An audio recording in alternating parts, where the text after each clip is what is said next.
number one thing you want to always do is make sure the rifle is unloaded and is safe to handle. All weapons I'm handling here have been double checked. They are empty and they are safe to handle.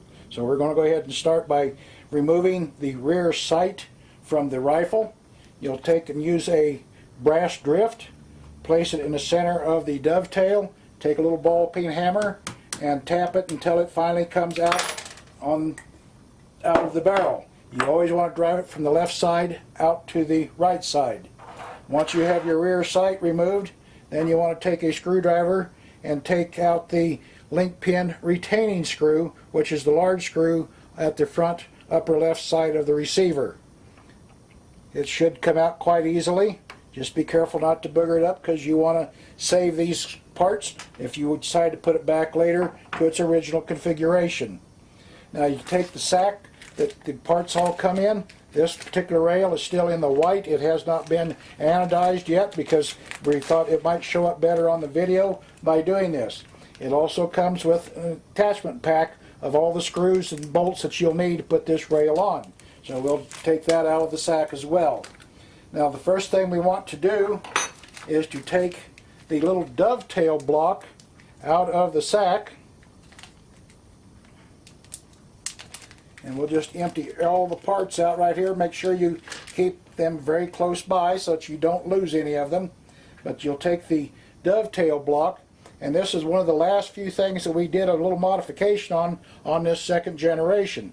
This block now is 181 thousandths thick instead of 170. We found out that some of the smaller scopes and sight optics didn't have quite enough sight adjustment internally to be able to zero the block. So we made the block a little bit thicker to make it much easier to get the sight to zero. Now install the block from the left back to the right, just like you took the other one out from the right to the left. Select the longer set screw. It has a knurled end on one side, and it's 3/8 of an inch long. It uses a 3/32 Allen wrench in order to put that in. Just set it down into the sight block and run it down until it only just barely touches the barrel. You don't want to cinch this down at this point, because we're going to need to slide this back and forth a little bit to get it centered here in a little bit. So then we'll take and put the sight rail on top of that. This being a post 64, it'll go in that front hole. Also being a post 64, we want to select the proper screw that goes back here. It's a 1/4 by 32 thread, as opposed to just a 200 thousandths, as this one here is still in the white for the earlier model guns. So make sure you have the right one so that you don't booger up the threads again. Insert it into the hole. Again, you just snug down this screw, because we will be removing it a little bit later in order to put a drop of Loctite on this. Right now we want to just snug it down, not tight, just snug, because we want to line up the groove with the front sight of the rifle. That's why we left this loose in the front up here. So what we're going to do is take the rifle out, look down there, line up the sights so that the front sight is right in the middle of that groove. That way we know we have the rear sight lined up as close to center line of the bore as we possibly can.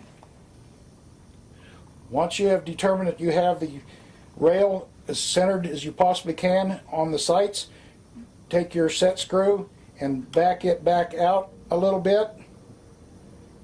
Take a drop of thread locker, put around the base of the screw, and tighten it back down and cinch it down to where it is very snug, but not so tight that you will strip these threads.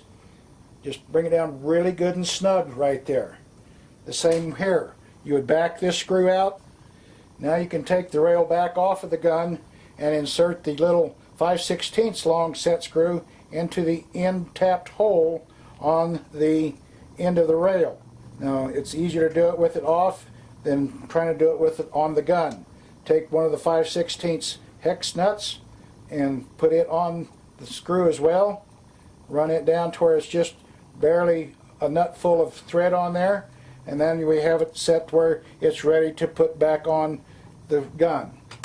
Once we do that, we put the rail back over the mounting stud, take the mounting screw, the specialty screw that goes in the link pin retain hole, put a drop of thread locker on that, put it into the hole, and run it down to where it is, again, as tight as you can get it without stripping the threads. You want to just have it really super snug. And again, just good and snug. Take the other 5/16 hex nut out of the sack, put it over the front mounting stud using a 5/16 nut wrench. We will run that down after putting a drop of thread locker on it, and run it down just as tight as we can without worrying about stripping the threads. Now we want to adjust the little set screw at the end of the rail out here. You want to run it down to where it just touches the rail, but not force the rail up. It basically is going to be the thickness of the nut is going to be the distance that you're going to have. Take a 5/16 wrench, hold that on there, and then lock it down with the wrench. That will lock that set screw in place. You can put thread lock on it if you want to, but with the lock nut underneath of there acting as support, you really don't hardly need to. The rail is now totally installed, ready to put on any kind of optic that you want to put on here. I'm going to say most optics, because some people said, well, it didn't mount my 3-to-9 rifle scope. No, it's not designed for regular rifle scopes because they don't have the eye relief you need. If you put a scout scope on here, it will mount on here quite handily, and one of the easiest ways to do this now is to use an extended front ring. Now we have the extra distance on our rail that we can use an extended ring and have plenty of room for almost any scout scope or the IER scope that you want to put on here. So that would be the way that you would mount your scope on here. These particular mounts, these rings are made by Millet. They actually are windage adjustable, so you even get a little more adjustment that way. Some rings are not windage adjustable, so you don't have to worry about that, but just why you want to make sure you center the rail as close to center as you possibly can.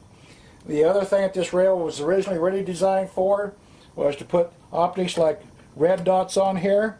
The neat thing about using this longer rail nowadays, you can put a red dot back here. You can actually come out here in the front and put a laser in front of that and actually have a double sight system on your rifle, to where if you want a laser without having to use the red dot, you can use a laser to zero in, or you can turn the laser off if you don't want people to know where you're at and just use the red dot. You actually use this in combination. They even make offset rails now that will fit on here, and you can put a white light on out here on the side, and you can accessorize these about any way you can accessorize an M4 carbine nowadays. This rail brings a little old Model 94 right up to the 21st century nowadays. The other type of sight that can go on here, like I have mounted on this pistol here, is what they call a reflex sight, and there's plenty of room to mount those on this rail now. So you can use reflex sights, red dots, lasers, white lights, anything that you really want to put on here will fit on this rail. In finishing up, I want you to know that we do now have a website on the internet. It will be linked up to this video. Just click on the link at the end. It'll take you direct to our website. All the purchasing information will be on there. We're now not only taking just PayPal, but we'll also have credit cards for domestic and international. So anyone will be able to use their regular MasterCards from now on. So please go to our website for all purchasing information and any other information that you might want to know about this, and all of our contact information will be on there as well. Thank you.